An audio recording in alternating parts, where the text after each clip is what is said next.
25वां बाब। पौलुस की कैसर के यहाँ अपील।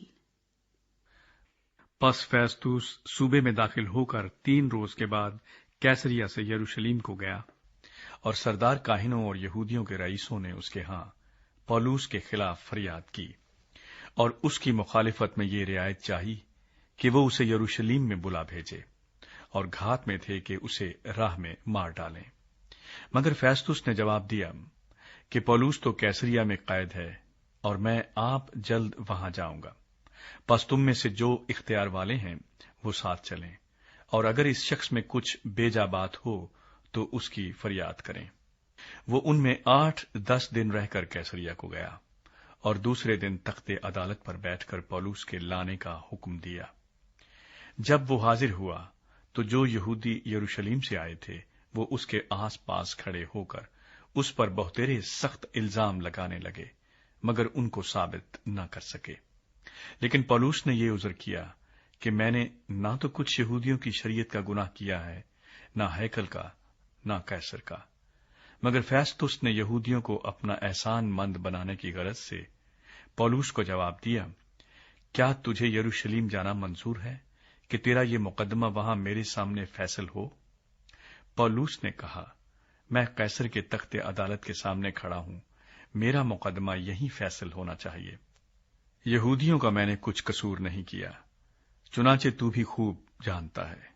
अगर बदकार हूं या मैंने कत्ल के लायक कोई काम किया है तो मुझे मरने से इनकार नहीं, लेकिन जिन बातों का वो मुझ पर इल्जाम लगाते हैं, अगर उनकी कुछ असल नहीं तो उनकी रियायत से कोई मुझको उनके हवाले नहीं कर सकता।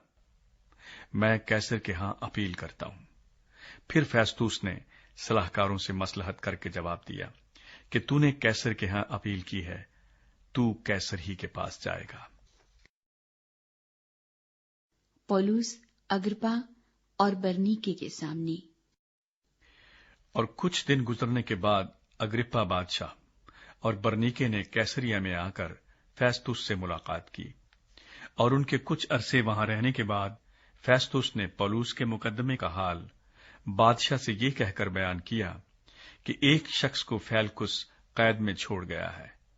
जब मैं यरूशलेम में था तो सरदार काहिनों और यहूदियों के बुजुर्गों ने उसके खिलाफ फरियाद की और सजा के हुक्म की दरखास्त की। उनको मैंने जवाब दिया कि रूमियों का ये दस्तूर नहीं कि किसी आदमी को रियायतन सजा के लिए हवाले करें, जब तक कि मुद्दा अलह को अपने मुद्दइयों के रूबरू होकर दावे के जवाब देने का मौका न मिले। बस जब वो यहां जमा हुए तो मैंने कुछ देर न की, बल्कि दूसरे ही दिन तख्ते अदालत पर बैठकर उस आदमी को लाने का हुक्म दिया। मगर जब उसके मुद्दई खड़े हुए तो जिन बुराइयों का मुझे गुमान था उनमें से उन्होंने किसी का इल्जाम उस पर न लगाया, बल्कि अपने दीन और किसी शख्स यस्सु की बाबत उससे बहस करते थे जो मर गया था और पौलुस उसको जिंदा बताता है। चूंकि मैं इन बातों की तहकीकात की बाबत उलझन में था, इसलिए उससे पूछा, क्या तू यरूशलेम में जाने को राजी है कि वहां इन बातों का फैसला हो? मगर जब पौलुस ने अपील की कि मेरा मुकदमा शहनशाह की अदालत में फैसल हो, तो मैंने हुक्म दिया कि जब तक उसे कैसर के पास न भेजूं वो कैद रहे। अग्रिप्पा ने फेस्तुस से कहा, मैं भी उस आदमी की सुनना चाहता हूं। उसने कहा कि तू कल सुन लेगा। बस दूसरे दिन जब अग्रिप्पा और बरनीके बड़ी शानो शौकत से पलटन के सरदारों और शहर के रईसों के साथ दीवान खाने में दाखिल हुए तो फेस्तुस के हुक्म से पौलुस हाजिर किया गया। फिर फेस्तुस ने कहा, आए अग्रिप्पा बादशाह और आए सब हाजरीन, तुम इस शख्स को देखते हो जिसकी बाबत यहूदियों की सारी गिरोह ने यरूशलेम में और यहां भी चिल्ला चिल्ला कर मुझसे अर्ज की कि इसका आगे को जीता रहना मुनासिब नहीं। लेकिन मुझे मालूम हुआ कि उसने कत्ल के लायक कुछ नहीं किया, और जब उसने खुद शहनशाह के यहां अपील की तो मैंने उसको भेजने की तजवीज की। उसकी निस्बत मुझे कोई ठीक बात मालूम नहीं कि सरकार आली को लिखूं।